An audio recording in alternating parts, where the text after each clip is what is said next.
Prezado bebê, prezada mãe, prezadas irmãs, louvado seja nosso Senhor Jesus Cristo, para sempre seja louvado, e nossa Mãe Maria Santíssima. Hoje celebramos a memória de Santa Clara de Assis, discípula de São Francisco e fundadora da Ordem Segunda, a Ordem das Clarissas.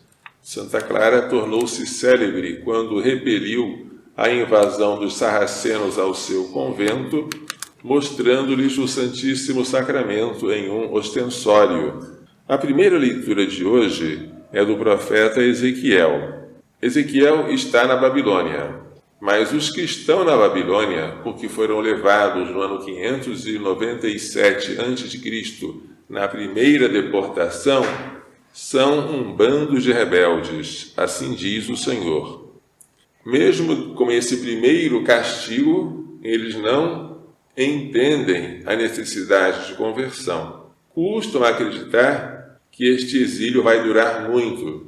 Lá em Jerusalém, o rei Sedecias planeja rebelião contra o rei Nabucodonosor. E o que o profeta é obrigado a prever por meio de uma ação simbólica, teatral? O profeta preverá diante de todo o povo que o rei vai tentar fugir de Jerusalém, abrindo um buraco no muro da cidade, mas ele será capturado e ele vai cobrir o rosto para não enxergar o seu país. Ou seja, o rei terá os seus olhos furados e será com esta cegueira que ele vai ser levado para o exílio. Ezequiel faz tudo de maneira simbólica. Ele pega uma bagagem de exilado, ele cava um buraco em um muro lá de onde ele está, na Babilônia, e depois ele carrega a bagagem, cobrindo a face para não ver o país. Quando o povo pergunta o que quer dizer aquela ação simbólica, ele deve dizer: este oráculo refere-se ao príncipe de Jerusalém, ou seja, a Sedecias, e a toda a casa de Israel que está na cidade, rebelando-se contra a Babilônia. Eu sou um sinal para vós. Como eu fiz, assim será feito com eles. O príncipe, Sedecias, que está no meio deles, levará a bagagem às costas e sairá no escuro. Vai tentar fugir, escapar, mas não vai conseguir. Farão no muro um buraco para sair por ele. O príncipe cobrirá o rosto para não ver com seus olhos o país. Ezequiel é obrigado aqui a prever a desgraça. Por quê? Porque o povo não percebeu que a deportação foi causada pelos seus próprios pecados. E se eles querem a graça de Deus, devem se converter. Não devem alimentar esperanças vãs de que o exílio vai durar pouco e tudo vai terminar em final feliz. Eles devem entender as suas culpas, chorar por elas, pedir misericórdia, alcançar a conversão e aí sim esperar de Deus as bênçãos. Por enquanto, Ezequiel, que está lidando com um povo de coração duro, uma casa de rebeldes, tem que usar a linguagem da dor para ver se eles se comovem. Interessante é esta frase: o profeta é sinal. Também nós somos sinais de Cristo. Nós somos o sal da terra, nós somos a luz do mundo. Os homens olham para nós para nos observar e para nos imitar, para o bem ou para o mal. O Evangelho apresenta hoje nosso Senhor respondendo à pergunta de Pedro: quantas vezes devo perdoar o meu irmão se ele pecar contra mim? Pedro dá um número bem alto, até 7 vezes. Pedro esperava algum limite, e as pessoas orgulhosas acham que não devem perdoar sempre. Perdoar demais é fraqueza. A pessoa suporta 1, 2 vezes, na terceira já chega. Paciência tem limite, dizem elas. E Jesus responde: não te digo perdoar 7 vezes, mas 70 vezes 7 vezes. Isso significa um perdão ilimitado. Mas esse perdão ilimitado não será que estimula o outro a pecar sem medida? Não. Você perdoa o outro quando ele venha pedir perdão a você arrependido. Não é perdoar a quem não está disposto a emendar-se. Se o outro vem a você com verdadeiro arrependimento, você perdoa, mesmo prevendo que depois ele vai cair novamente, mas naquele momento ele está arrependido.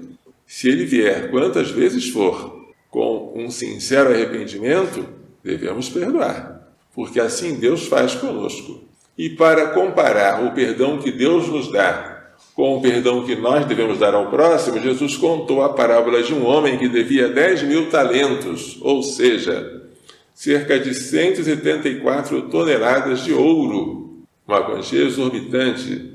Devia para quem? Para o rei. E o rei resolveu acertar contas com ele. E como ele não tivesse o que pagar, mandou que ele fosse preso na cadeia, junto com a sua esposa e seus filhos, até que pagasse toda a dívida. Mas ele disse: dá-me um prazo e eu tudo te pagarei. Que prazo poderia dar para pagar uma quantia dessas? Então o rei, compadecido, perdoou a dívida dele. Mal ele saiu da presença do rei, encontrou um outro, que era seu companheiro de servidão, que servia ao mesmo senhor, e que lhe devia uma ninharia, algumas moedas, menos 30 gramas de ouro. E ele o sufocava, dizendo: paga-me o que deves. O outro se prostrou aos pés dele: dá-me um prazo, que eu te pagarei. Mas ele não quis saber. Mandou que ele, sua esposa, seus filhos fossem colocados na cadeia até pagar a dívida toda.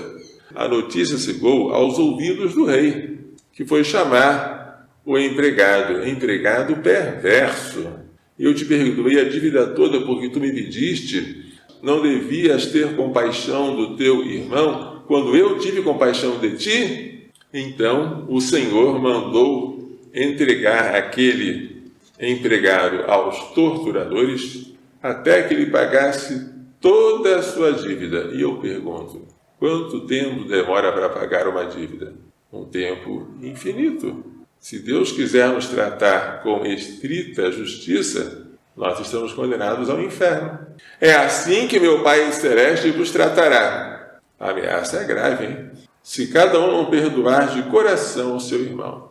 Perdoar é uma questão de caridade, de misericórdia, mas também de salvação. Se você não perdoa, você não será perdoado.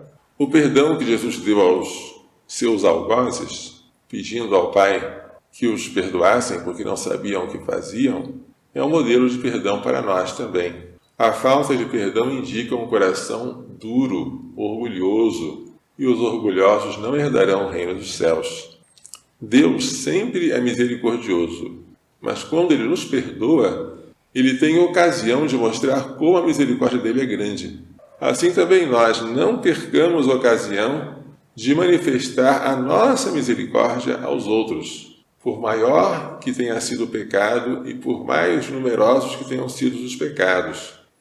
Esta é uma lição que todos devemos aprender, que Maria Santíssima, que perdoou os que crucificaram Jesus e sempre teve tanta misericórdia com os pecadores, ela e o seu castíssimo esposo São José nos façam entender e pôr em prática as lições desta liturgia. Louvado seja nosso Senhor Jesus Cristo. Para sempre seja louvado em nossa Mãe Maria Santíssima.